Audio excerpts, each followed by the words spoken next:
बेटा last टाइमना lecture सुधीमां बधा दाखलाओ आपणे चौथा चेप्टरना पूरा करी दीधा। छतां बी बाय मिस्टेक कदाच कोईक एकादो दाखलो बाकी रही गयो होय तो तमे जोई लेजो अने जे बाकी रही गयो होय नंबर मने कही देजो, आपणे गणाई दईशुं।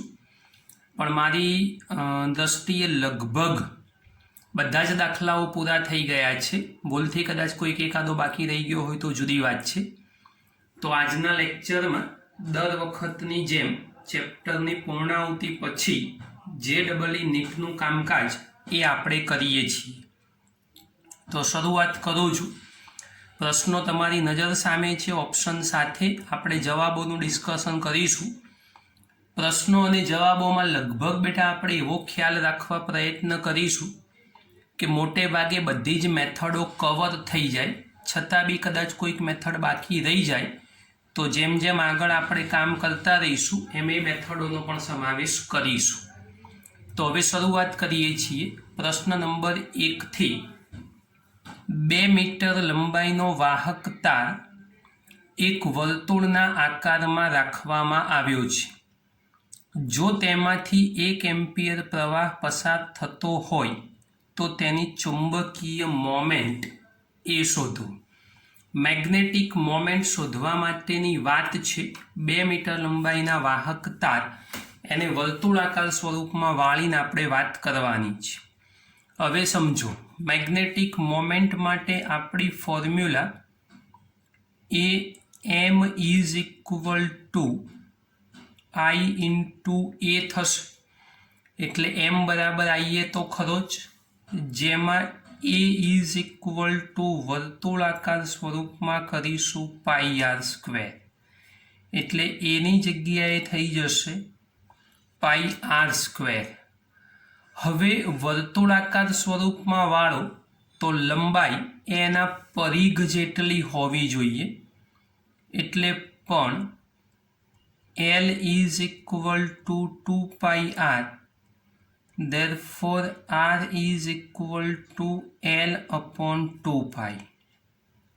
आपड़ा सूत्र में किंमत मूकी दईए तो शू थई जशे m is equal to, समझो जरा ध्यान थी, I तो खरो ज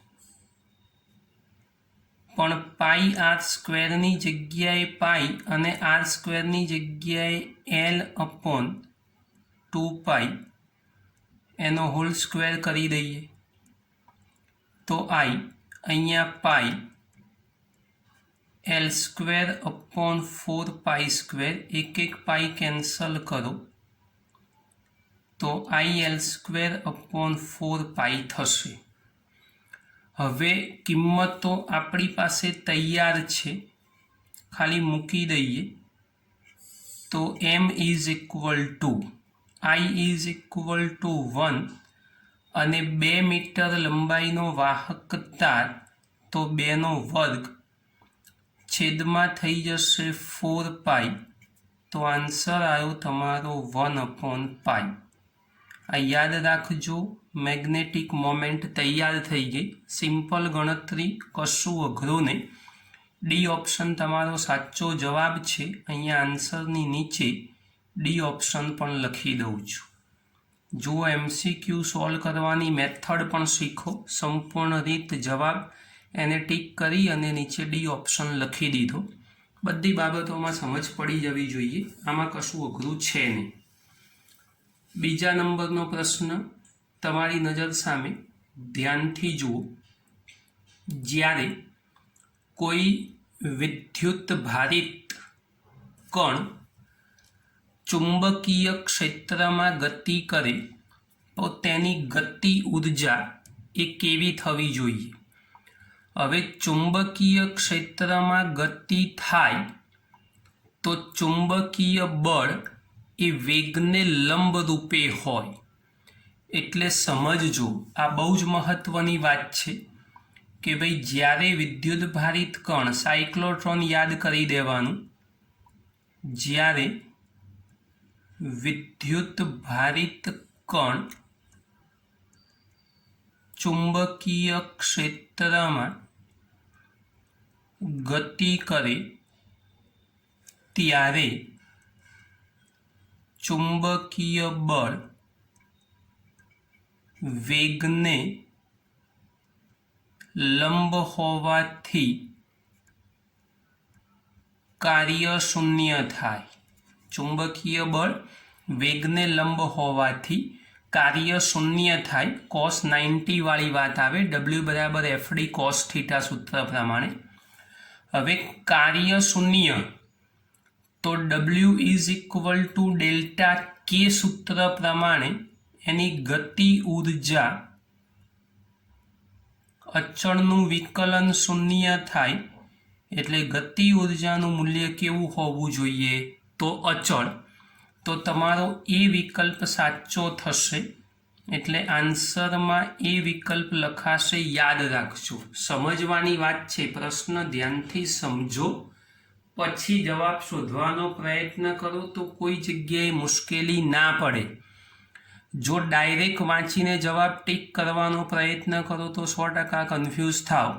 માટે પ્રશ્ન વાંચો, સમજો, પછી કામ કરો. ધ્યાન રાખજો.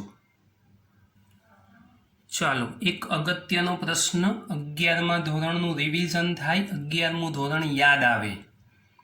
સ્મોલ m દળવાળા અને સ્મોલ q વિદ્યુત ભારવાળા બે કણોને 2r લંબાઈના એક સળિયાના છેડાઓ ઉપર ચોંટાડેલા છે. હવે સમજજો, છેડાઓ ઉપર એવી રીતે ચોંટાડવાના કે દરેક છેડા ઉપર એક એક આવવો જોઈએ. આ સળિયાને ઓમેગા જેટલી કોણીય વેગથી ભ્રમણ આપવાનો પ્રયત્ન કરો. કોણીય વેગ અથવા કોણીય ઝડપ, અને એ બી કેન્દ્રને અનુલક્ષીને. તો એની ચુંબકીય ડાયપોલ મોમેન્ટ અને કુલ કોણીય વેગમાન બંનેનો ગુણોત્તર કેટલો થશે એ આપણે શોધવાનું છે. જસ્ટ થોડીક આકૃતિ દોરીએ કે દાખલા તરીકે આ સળિયો તૈયાર થયો,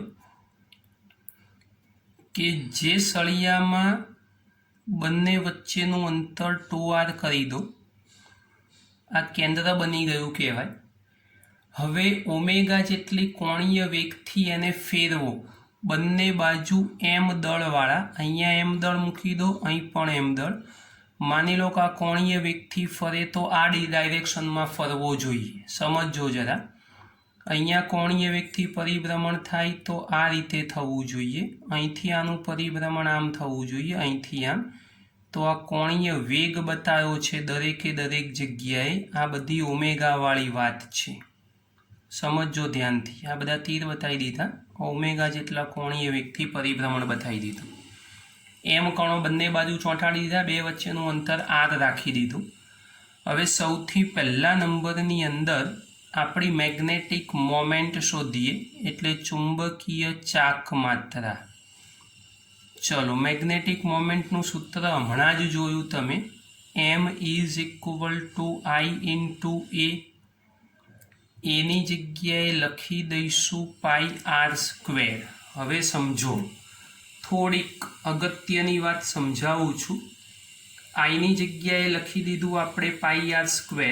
હવે સમજો બેટા, એની જગ્યાએ I બરાબર તમે જાણો છો વિદ્યુત ભારિત કણ માટેની વાત, એટલે I is equal two q/t. હવે q/t લખવો, એમાં બે વિદ્યુત ભારિત કણો છે, તો બંનેનો વિદ્યુત ભાર સંયુક્ત એક જ સળિયા ઉપર છે, એટલે 2q લખવો પડશે ફરજિયાત. એટલે અહીંયા થશે 2q, અને એક વર્તુળાકાર ભાગ અથવા માર્ગ માટે લાગતો સમયગાળો એને આવર્તકાળ નામ આપીને t લખી દઈશું. અહીંયા થઈ જશે πr². હવે સમજો કે ભાઈ આ કન્ડિશનની અંદર આપણું સાદું રૂપ m is equal two 2q/t અને πr². ઓમેગાની એન્ટ્રી આમાં કરાવવી પડશે. તો જોઈ લો 2q. હવે t બરાબર 2π/ω, તો 2π/ω અને πr² તો ખરા જ. માટે બેટા સાદું રૂપ શું થશે? જો 2 જોડે 2 કેન્સલ, પાઈ જોડે પાઈ કેન્સલ, ઓમેગા ઉપર લઈ જાઓ તો ક્યુ ઓમેગા ઇન્ટુ આર સ્ક્વેર આ પહેલું સમીકરણ મેગ્નેટિક મોમેન્ટ શોધવામાં મળી ગયું આપણને. હવે 11મું ધોરણ યાદ કરી અને કોણીય વેગમાનને શોધવાનો પ્રયત્ન કરવો પડે. તો હવે કોણીય વેગમાન, ચલો કોણીય વેગમાન માટેની વાત કરીએ તો કોણીય વેગમાનનું સૂત્ર L is equal two I omega. હવે આઈ એટલે જડત્વની ચાક માત્રા છે. જુઓ સળિયો છે ને કેન્દ્રથી બંને બાજુના અંતરો આર જેટલા સમાન છે, તો mr square plus mr square લખી શકાય. એટલે mr square plus mr square લખી દઈશું અને ઓમેગા તમારો સલામત રાખીશું, કોઈ જ ફેરફાર નહીં કરીએ. એટલે 2 times mr square into omega આ કોણીય વેગમાન માટેની ફોર્મ્યુલા આપણને પ્રાપ્ત થઈ ગઈ. એટલે આ કોણીય વેગમાન મળી ગયું L ઇઝ ઇક્વલ ટુ. હવે રકમના શબ્દોમાં ચુંબકીય ડાયપોલ મોમેન્ટ અને કોણીય વેગમાનનો ગુણોત્તર માગ્યો છે. તો હવે બંનેનો ગુણોત્તર લઈ લઈએ આપણે. તો હવે ચુંબકીય ડાયપોલ મોમેન્ટ ભાગ્યા કોણીય વેગમાન એટલે m/L માટે m/L is equal to q omega r square એના છેદમાં 2m r square into omega. Omega omega ઉડાડ દો, આર સ્ક્વેર કેન્સલ થઈ જાય. તો Q/2m આ અંતિમ જવાબ હોવો જોઈએ. તો Q/2m આપણા એ વિકલ્પમાં આવતો ફાઇનલ આન્સર છે. તો એ વિકલ્પ એ આપણો અંતિમ જવાબ થશે Q/2m. તો બેટા દાખલો આ રીતે ગણાય. થોડુંક ધ્યાનથી, બિલકુલ ઉતાવળ કર્યા વગર શાંતિથી કામ કરો તો કોઈ જગ્યાએ કોઈ મુશ્કેલી નડતી નથી. પ્રશ્ન નંબર 4 ઉપર ફોકસ કરો. ખાલી જગ્યા જો સ્થિર હોય તો તેના પર ચુંબકીય બળ ન લાગે. આ ટાઈપના પ્રશ્નો ગુજકેટમાં પૂછી શકાય. ટેક્સ્ટબુક વાંચેલી હોય તો તકલીફ ના પડે. હવે કોણ સ્થિર હોવું જોઈએ તો ચુંબકીય બળ ના લાગે? વિદ્યુત ડાયપોલ, ચુંબકીય ડાયપોલ, પ્રવાધારિત ગૂંચળું કે પછી પ્રવાધારિત સુરેખ તાર. તાર એટલે સુરેખ જ ગણવો પડે. હવે સમજો, જવાબ આવશે તમારો એ વિકલ્પ એટલે વિદ્યુત ડાયપોલ. કેમ સાહેબ આવું ડાયરેક્ટ કહી દીધું? સમજો, ડાયપોલની પરિભાષા શું શીખ્યા હતા આપણે? સમાન મૂલ્યના વિજાતીય વિદ્યુત ભારો એકબીજાથી પરિમિત અંતરે આવેલા હોય તો એવા સંજોગોની અંદર એ રચનાને વિદ્યુત ડાયપોલ કહેવાય. તો આ વિદ્યુત ડાયપોલ દોરીને બતાવી. આમાં વિદ્યુત ભારો સ્થિર છે. હવે વિદ્યુત ભારો સ્થિર હોવાથી ગતિમાં નથી, અને ગતિમાં ના હોય તો ચુંબકીય બળનું આપણું સૂત્ર F બરાબર Q into V cross B. અને વિદ્યુત ભારો ગતિમાં નથી એટલે વેગનું મૂલ્ય 0 થઈ ગયું. તો આ જવાબ કેવો આવવો જોઈએ? 0. એટલે બળ નથી લાગતું, અને બળ ના લાગતું હોય તો એવી રચના એ આપણી વિદ્યુત ડાયપોલ જ હોવી જોઈએ. તો એક અગત્યનો પ્રશ્ન છે, એને જરા ધ્યાનથી સમજી લેજો બેટા. પ્રશ્ન નંબર 5 સમજો જરા. એન આટાવાળી એક કોઇલ એટલે સ્પાઇરલ કમાન આકારની વાત છે. કોઇલ એટલે બંધગાળો, ગૂંચળું સમજી લેવાનું. અંદરની અને બહારની ત્રિજ્યા હોય એને બી તૈયાર કરી આપી આપણને. કમાનમાંથી આઈ જેટલો પ્રવાહ પસાર કરો તો કેન્દ્ર પર ચુંબકીય ક્ષેત્ર કેટલું થશે? બાયોલોજીવાળા વિદ્યાર્થીઓ બી એલર્ટ. સંકલનની વાત છે પ્રશ્નમાં, માટે ધ્યાનથી સમજવાની છે. હવે સમજો જરા, એ અને બી ત્રિજ્યાવાળી 2 કોઇલો માટેની વાત છે. હવે આ બંને કોઇલ માટેની આપણે વાત કરવી હોય તો એની અંદર શું વિચારવું પડે? જો એની આકૃતિ અથવા ડિઝાઇન બનાવું છું પહેલાં, એને જરા ધ્યાનથી સમજજો. દાખલા તરીકે આપણે ગોળ જ બનાવીશું, કમાન આકાર ભલે કીધી પણ આપણે કમાન સ્વરૂપનું બનાવવાનો પ્રયત્ન, કમાનમાં તો પેલો જલેબી જેવો સ્વરૂપ હોય એ કમાન બને, આપણે એ બનાવવાનો પ્રયત્ન નહીં કરીએ અત્યારે. સમજો, એ અને બી ત્રિજ્યાવાળી આ બે કોઇલ એ તૈયાર થઈ ગઈ. ધ્યાનથી જુઓ. ચાલો જુઓ, હવે બે રીંગો દોરાઈ ગઈ.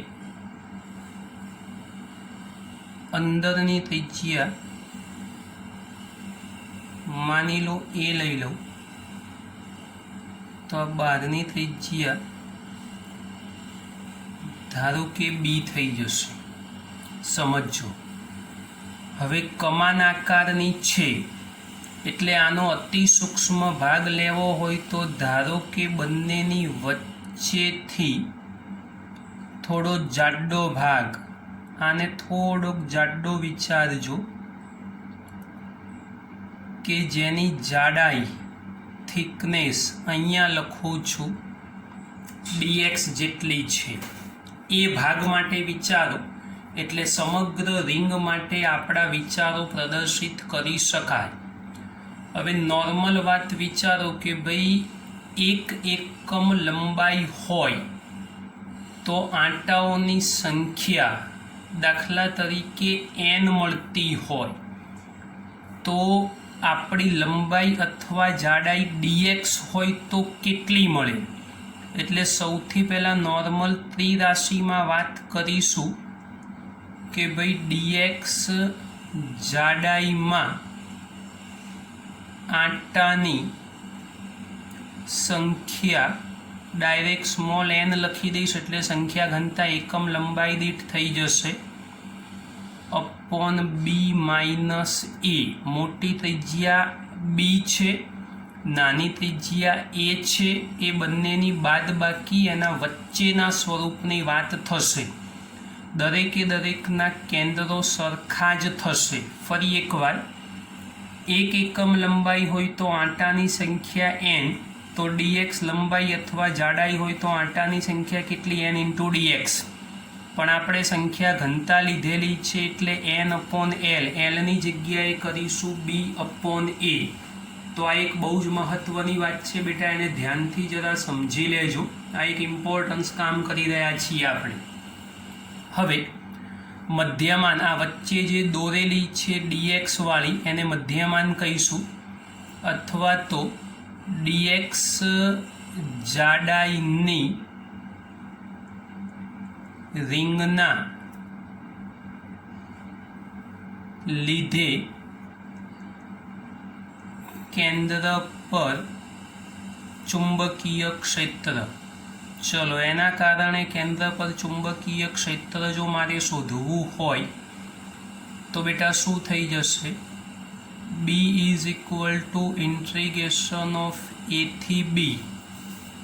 કેન્દ્રવાળું સૂત્ર આપણું μ0 ni અપોન 2a, એની જગ્યાએ 2x ઇઝ ઇક્વલ ટુ અચળ પદો 12 લઈ લઉં તો μ0/2 બહાર આવી જશે. ઇન્ટિગ્રેશન a થી b, એનની જગ્યાએ હું હમણાં શોધેલી કિંમત n into dx upon b minus a. બચ્યું શું આપણી પાસે, તો i અપોન x. જોઈ લો, બાકી બધી વસ્તુઓ બહાર નીકળી ગઈ. હજુ બી જે અચળ બીજા દેખાય છે એને આપણે બહાર લઈ લઈશું. તો માટે b is equal to μ0 ni, આટલું પદ અચળ, b અપ માઇનસ એ અચળ પદ બની ગયું કહેવાય, કેમ કે એ બાદબાકી કોઈ સંજોગોમાં બદલાવાની નથી. તો સ્વરૂપ થશે 1/x ઇન્ટુ dx. યાદ કરો 11મું ધોરણ, b માઇનસ એ 1/x ઇન્ટુ dx એટલે થશે ln x. a અને b μ0 ni b minus a નીચે બી માઇનસ એ છે। હા બેટા, થોડું ભેગું થઈ ગયું, સમજજો જરા। કૌંસમાં ln બી માઇનસ ln એ, લોગમાં બાદ બાકી એટલે ભાગાકાર મ્યુ 0 ni અપોન બી માઇનસ એ। આ બગડો તો છે જ, સોરી અહીંયા લખવાનું રહી ગયો, દરેક જગ્યાએ બગડો તો લખી જ દેજો। અને આ બાદ બાકીનો ભાગાકાર કરી દઉં એટલે બી અપોન એ, તો મ્યુ 0 ni એના છેદમાં 2 ટાઈમ્સ બી માઇનસ એ ln બી અપોન એ। સી વિકલ્પમાં આપણો જવાબ સેટ થઈ જાય છે, તો સાચો જવાબ એ તમારો સી વિકલ્પ થશે। ધ્યાનથી સમજી લેજો બેટા। અગત્યની વાત, અગત્યનો પ્રશ્ન, ધ્યાન રાખશો તો આવડી જશે। બહુ જ ધ્યાનથી કામ કરવાનું છે। કમાન આકારની રિંગ એના અતિ સૂક્ષ્મ ખંડ માટે શોધી અને પછી આપણે સંકલન કરેલું છે। ચાલો બેટા, નવો પ્રશ્ન। એક અતિ લાંબા સોલેનોઇડમાં 1 સેન્ટીમીટર દીઠ 200 આંટાઓ છે, તેમાંથી 2.5 એમ્પિયર પ્રવાહ પસાર થાય છે, તો તેની અક્ષ પર કેન્દ્ર પાસે ચુંબકીય ક્ષેત્ર શોધો। હવે સોલેનોઇડવાળી વાત છે એટલે આપણી પાસે સૂત્ર થશે B = મ્યુ 0 ni, એટલે મ્યુ 0 n ની જગ્યાએ થશે n upon l into i। આ બી વાળું સૂત્ર આપણું તૈયાર થઈ ગયું। ડાયરેક્ટ બી તમે લખી શકો મ્યુ 0 ni અપોન l, માત્ર કિંમત મૂકવાની 4 પાઈ ઇન્ટુ 10⁻⁻7। આંટાઓ કેટલા કીધા છે તો 200। પ્રવાહ કેટલો પસાર થાય છે તો 2.5, 1 સેન્ટીમીટર દીઠ એટલે 10⁻²મીટર। કિંમત મૂકી સાદુરૂપ તમારે આપવાનું જાતે, તો ચુંબકીય ક્ષેત્ર મળી જશે। જવાબ 4માંથી કોઈ એક ઓપ્શન સેટ થતો હશે, તમારે વિચારીને જવાબ લખવાનો છે। ધ્યાન રાખજો, ગણતરી કરશો બી જવાબ સેટ થઈ જશે। જવાબ લખી આપું છું પણ ગણતરી કરીને ચેક કરી લેજો જરા। અગત્યની વાત, સહેલી વાત, ખાલી સૂત્ર આવડવું જોઈએ આપણને। નવો પ્રશ્ન। સાયક્લોટ્રોનમાં વિદ્યુતભારિત કણની કોણીય ઝડપ એ કોનાથી સ્વતંત્ર છે? હવે કોણીય ઝડપ એ કોનાથી સ્વતંત્ર હોવી જોઈએ તો રેખીય ઝડપથી, કેમ કે વર્તુળાકાર માર્ગ છે આપણી પાસે, એટલે બી વિકલ્પ જ સાચો જવાબ થશે તમારો, રેખીય ઝડપ। આ યાદ રાખજો, કારણ સાયક્લોટ્રોનમાં વર્તુળાકાર માર્ગે પરિભ્રમણ છે, સુરેખ ગતિની કોઈ વાત જ નથી। એ સિવાય બી ઓમેગા બરાબર ક્યુબી અપોન એમ સૂત્ર ઉપર તમે જુઓ તો રેખીય ઝડપ એમાં ક્યાંય આવતી નથી, વીનો ઉલ્લેખ નથી, બે બાજુ વી ઉડી જાય છે, એટલા માટે રેખીય ઝડપથી સ્વતંત્ર છે। સ્વતંત્રનો મતલબ એનો એની અંદર સમાવેશ થતો નથી। નવો પ્રશ્ન નંબર 8। 3 × 10⁵ મીટર પ્રતિ સેકન્ડના વેગથી ગતિ કરતો એક પ્રોટોન 0.3 ટેસ્લાના ચુંબકીય ક્ષેત્રમાં ક્ષેત્ર સાથે 30ના કોણે દાખલ થાય છે, તો તેના ગતિપથની વક્રતા ત્રિજ્યા શોધો। હવે સાયક્લોટ્રોન જ છે અહીંયા, તો આપણી પાસે સિમ્પલ સૂત્ર જે સાયક્લોટ્રોનમાં હતું એ જ mv²/r = qvb sin θ। યાદ કરો। હવે અહીંયા આગળ પરિસ્થિતિ સમજો, જરા ધ્યાનથી સમજવું પડશે તમારે કે ભાઈ 0.3 ટેસ્લામાં ક્ષેત્ર સાથે 30ના કોણે દાખલ થાય છે। સીધું સાદું સ્વરૂપ જે ખૂબ ધ્યાનથી સમજવાનું, એક એક વી તમારો ઉડાડી દો તો સૂત્રનું સ્વરૂપ કેવું થવાનું, mv/r = qb sin θ।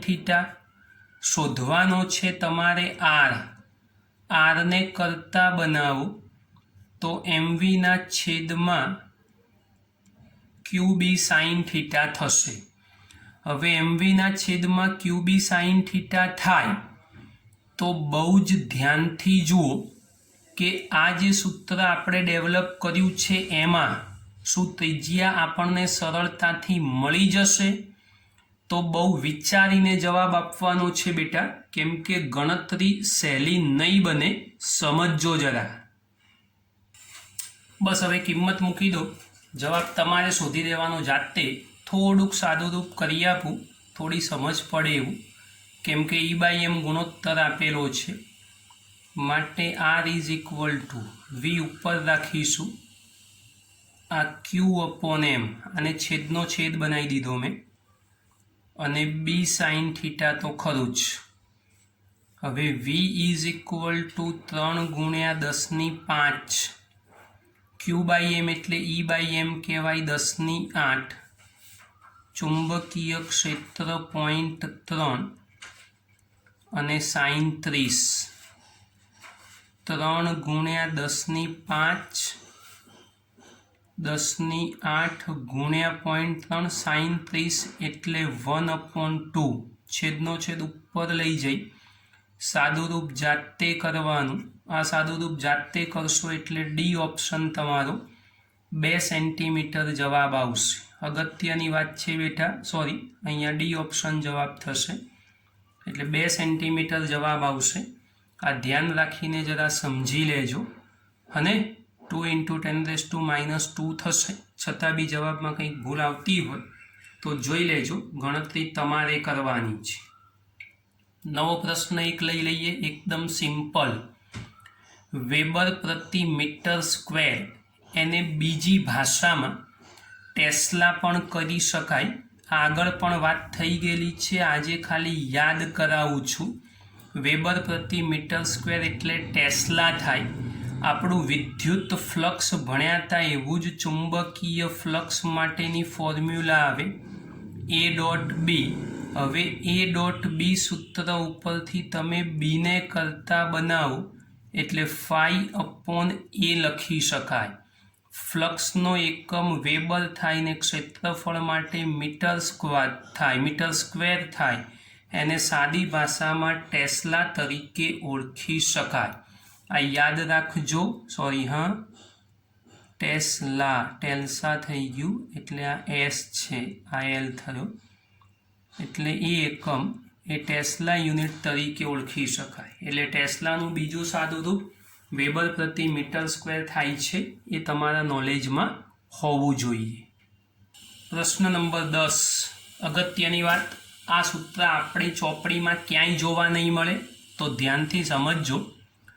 સુરેખ વિદ્યુત પ્રવાહધારી તારમાંથી 5 એમ્પિયરનો પ્રવાહ વહે છે.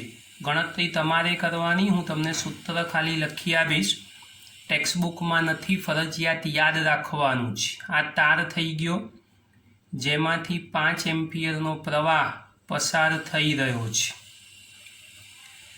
તારના લંબ દ્વિભાજક પર 10 સેન્ટીમીટર અંતરે આવેલું બિંદુ. લંબ દ્વિભાજક એટલે આ બે સરખા ભાગ કરી દીધા તારના. 10 સેન્ટીમીટર અંતરે આવેલું, ધારો કે કોઈક બિંદુ મળી ગયું P. આ લંબ દ્વિભાજક તૈયાર થઈ ગયો, કે જે લંબ દ્વિભાજક એ તારથી 10 સેન્ટીમીટર અંતરે આવેલો છે, અને 10 સેન્ટીમીટર અંતરે આવેલો હોય તો એ તાર ઉપરનું આપણે P બિંદુ પણ વિચારી લીધું. તારના બંને છેડાને જોડતી રેખા સાથે 60નો કોણ બનાવે. આ P બિંદુ આ બે છેડાઓને જોડતી રેખા બનાવી દીધી, જોઈ લો.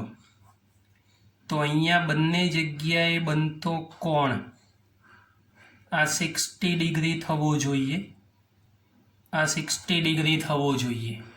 હવે એ 60 થાય તો આ તો લંબ દ્વિભાજક એટલે 90 ડિગ્રી છે જ, તો સ્વાભાવિક છે કે આ ખૂણા એ બંને કેટલા થઈ જવા જોઈએ ભાઈ, 30 ડિગ્રીના. એ બંને ખૂણાઓ 30 ડિગ્રી થઈ જશે.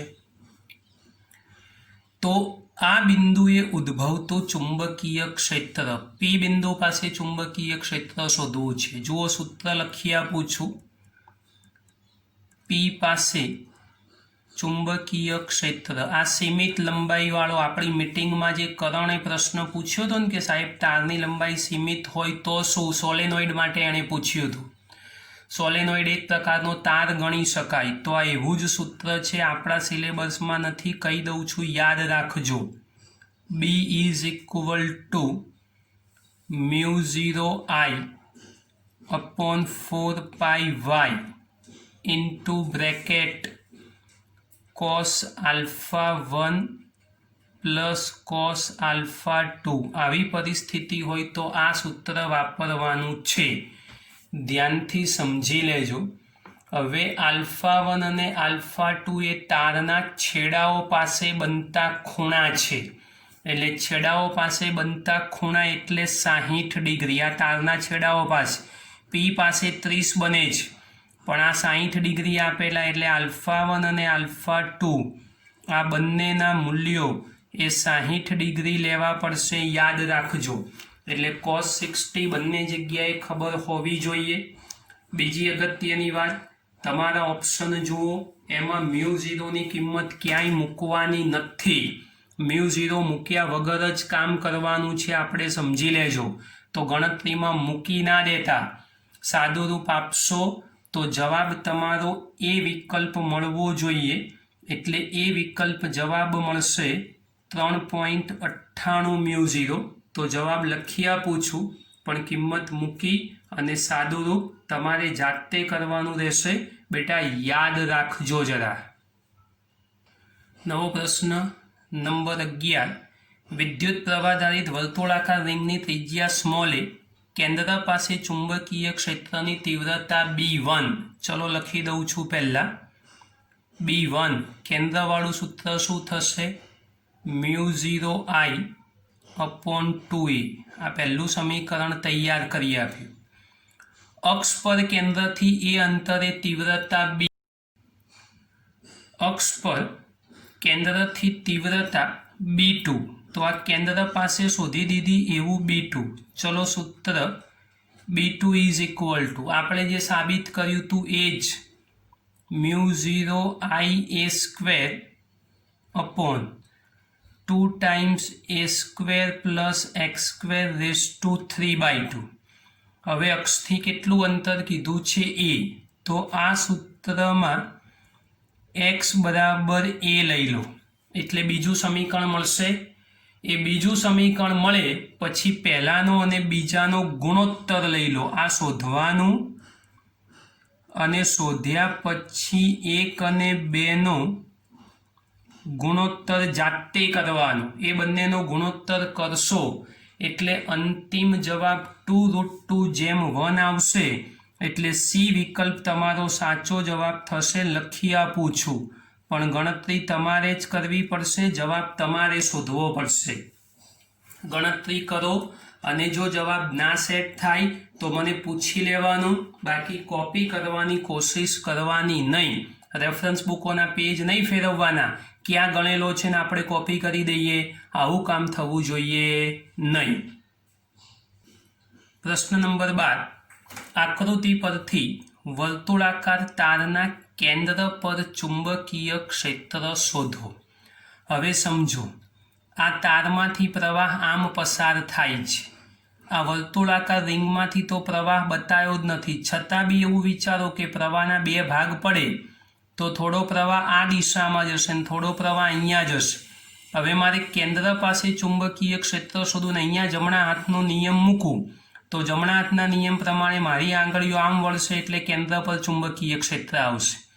અહીંયા મૂકવાનો પ્રયત્ન કરશો તો ટૂંકમાં અહીંયા અંદર જશે, અને અહીંથી શોધવાનો પ્રયત્ન કરો તો જુઓ, આંગળીઓ જુઓ તમે, તો કેન્દ્ર પાસે આમથી આમ ફરી અને અંદર જવાની. અને નીચેના તાર માટે વિચારો તો ત્યાંથી આંગળીઓ બહાર આવવાની. તો બંને એક તારના કારણે એટલે ઉર્ધ્વ ચાપના કારણે અહીંયા કેન્દ્ર તરફ ચુંબકીય ક્ષેત્ર અંદર, અધો ચાપના કારણે બહાર. બંનેની દિશા પરસ્પર વિરુદ્ધ, માટે પરિણામી ચુંબકીય ક્ષેત્ર થવું જોઈએ 0. એટલે ડી વિકલ્પ તમારો સાચો થશે. ચુંબકીય ક્ષેત્ર 0 થશે. યાદ રાખજો, ઉપરના તથા નીચેના ચાપ અથવા અર્ધવર્તુળો ના લીધે કેન્દ્ર પર એટલે ઓ પર ચુંબકીય ક્ષેત્ર શૂન્ય થશે. આ સમજાયું એ પ્રમાણે જમણા હાથનો નિયમ ફરજિયાત એપ્લાય કરવો પડશે. ચાલો, હાઇડ્રોજન પરમાણુમાં એક ઇલેક્ટ્રોન 0.5 એંગસ્ટ્રોમના ત્રિજ્યાના વર્તુળાકાર પથ પર 2 × 10⁶ મીટર પ્રતિ સેકન્ડની ઝડપથી ભ્રમણ કરે છે. તો કેન્દ્ર પર ચુંબકીય ક્ષેત્ર શોધો. હવે કેન્દ્ર ઉપર ચુંબકીય ક્ષેત્ર શોધવું હોય તો બેટા સૂત્ર તો સિમ્પલ આપણી પાસે B = μ0I/2a. એ એટલે ત્રિજ્યા થઈ ગઈ. હવે આઈની જગ્યાએ μ0/2a તો ખરું જ, આઈની જગ્યાએ q/t લખી શકાય. પરિભ્રમણ ઇલેક્ટ્રોનનું છે તો વર્તુળાકાર માર્ગ માટે આપણે આવું બી લખી શકીએ. હવે યાદ કરો બેટા આવર્તકાળ માટેની ફોર્મ્યુલા પણ T = 1/f અને ઓમેગા = 2πf એ બી આપણે જાણીએ છીએ. તો ટીની જગ્યાએ તમે 1/f કરો તો શું થશે? અહીંયા μ0EF/2a ડાયરેક્ટ ફોર્મ્યુલા તૈયાર થઈ ગયું આપણું. અને હવે શું કરશો? આમાં ખાલી કિંમત જ મૂકવાની, બાકી કશું કરવાની જરૂર નથી. તો આવૃત્તિ માટેની ફોર્મ્યુલા છે આ રહીએ, ખાલી કિંમત મૂકી સાદુરૂપ આપશો એટલે તમારો જવાબ તૈયાર થઈ જશે. બધા મૂલ્યો અંદર આપેલા છે. હવે કેવી રીતે શોધશો સાહેબ? આવૃત્તિ નામની ભૌતિક રાશિ તો અંદર કોઈ જગ્યાએ દેખાતી નથી, કિંમત કેવી રીતે એપ્લાય કરીશું?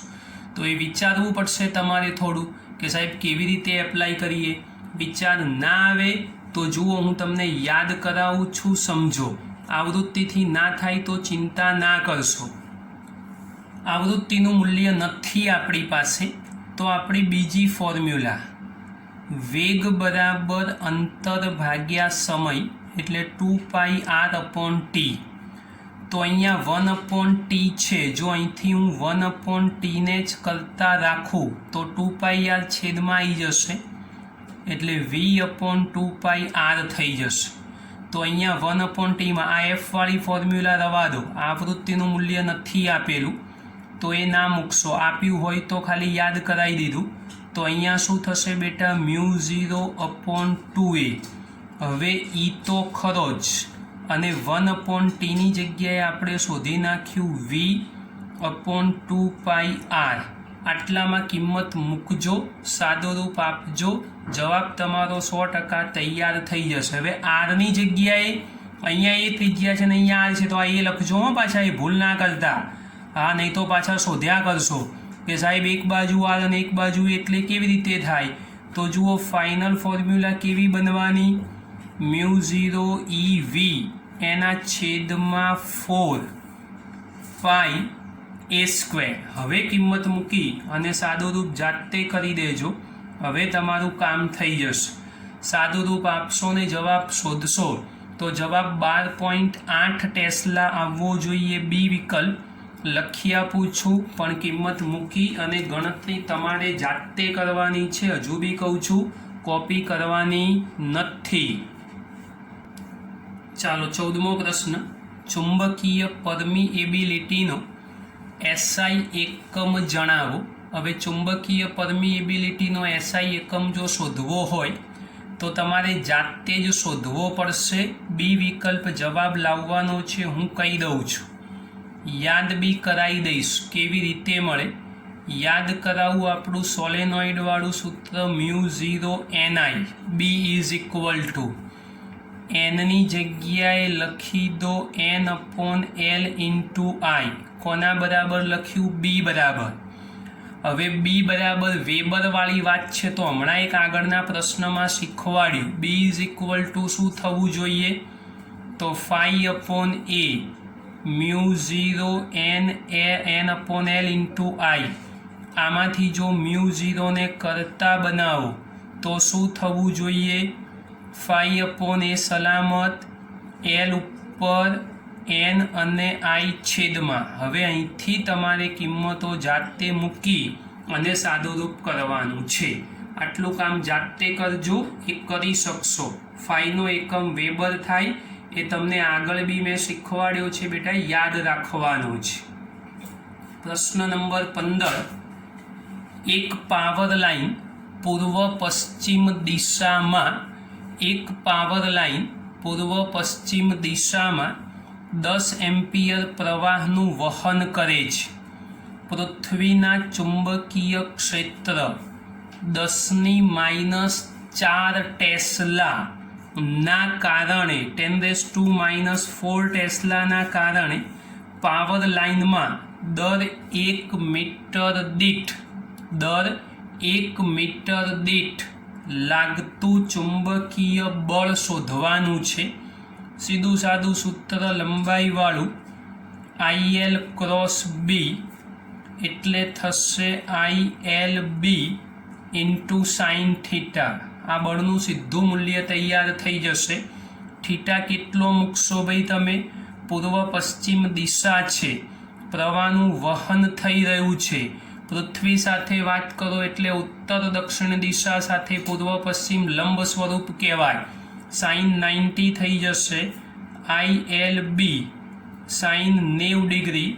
બાકીની ગણતરી જાતે કરવી પડશે, ખાલી કિંમતો મૂકી. કેલ્ક્યુલેટરનો ઉપયોગ કરજો. જવાબ 10⁻³ ન્યૂટન આવશે. એટલે બી વિકલ્પ એ તમારો સાચો જવાબ થશે. લખી આપું છું, પણ ગણતરી તમારે કરવાની રહેશે. તો બેટા આજના લેક્ચરમાં આટલા પ્રશ્નો રાખીએ છીએ. બાકીના બીજા પ્રશ્નો એ નેક્સ્ટ લેક્ચરની અંદર આગળ ચલાવીશું.